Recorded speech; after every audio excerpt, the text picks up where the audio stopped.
হরে কৃষ্ণ কৃষ্ণ কৃষ্ণ হরে হরে নমস্তে প্রভু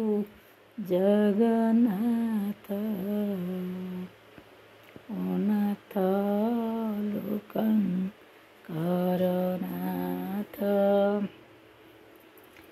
নমস্তে প্রভু বাসুদেব ভগত জনক বান্ধব নমস্তে প্রভু বিশ্বরূপী সকল হৃদয় অচলাপি 50 কোটি বসুন্ধরি তুম্বর হৃদয় শান্তিপুরী 14 ভুবন পটনা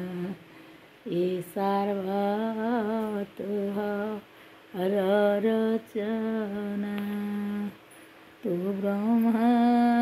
রুদ্র বিষ্ণু তুহি তু বিনু অন্য গতি নাহি সৃষ্টি যাহার খিল ঘর ও মায়া জীবতার নিঃশ্বাসু তোহর মৃত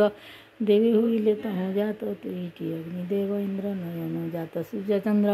ভোজরু ଅନନ୍ତ ମୂରତି ଗନ୍ଧରୁ ଜାତ ସରସ୍ୱତୀ ସଦା ଚଞ୍ଚଳ ନିଦ୍ରା ନାହିଁ ଏ ରୂପେ ଶୂନ୍ୟ ଅଛୁ ରହି ଏମନ୍ତ ଅଶେଷ ମହିମା କେ ଜାଣିପାରେ ଗୁଣ ସୀମା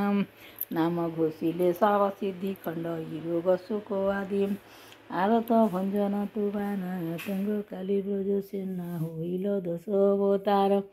ନାସିଲ মেদিনীর ভার দুষ্ট নিবারী সন্থ বালুনাথ পরম দয়ালু তু অটু দরিদ্রଙ୍କ ଧନ ତୁ ତତ୍ତ ବୁଝି ଜ୍ଞାନୀ ଜନ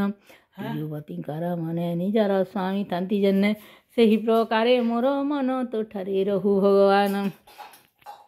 ହେମନ୍ତ ଭାବେ କଲେ ସ୍ତୁତି ପ୍ରସନ୍ନ ହୋଇବେ ଶ୍ରୀପତି ଏ ସ୍ତୁତି ଯେ ଜନ ଶୁଣନ୍ତି ଯମତା ପାକ ନ ଆଣନ୍ତି